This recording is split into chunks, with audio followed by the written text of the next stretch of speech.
సహజంగా మే నెల సినిమాల రిలీజుకు పెద్ద పండగే అని చెప్పాలి. అయితే ఈ నెల పెద్ద హీరోల చిత్రాలు ఏవీ రిలీజ్ కాలేదు. ఒక్క నాని హిట్ 3 సినిమా తప్ప మరో పెద్ద హీరో సినిమా లేదు. అయితే అట్లని సినిమా రిలీజ్ ఆగిపోయిందంటే అది లేదు.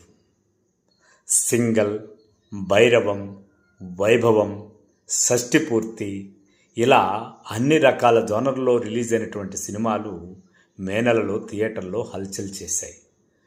కొన్ని యావరేజ్గా ఆకట్టుకుంటే కొన్ని బాగానే ఆకట్టుకున్నాయి. 1-2 సినిమాలు వచ్చి పోయేది కూడా తెలియకుండా కూడా వెళ్ళిపోయినాయి. ఎప్పుడూ సినిమా పరిశ్రమలో హిట్టు ఫ్లాపుల శాతం దాదాపు 90-10 ఉంటుంది. కాబట్టి 10% హిట్ ఉంటుంది, 90% ఫెయిల్ ఉంటాయి. అది చరిత్ర చరణమైనటువంటి విషయమే.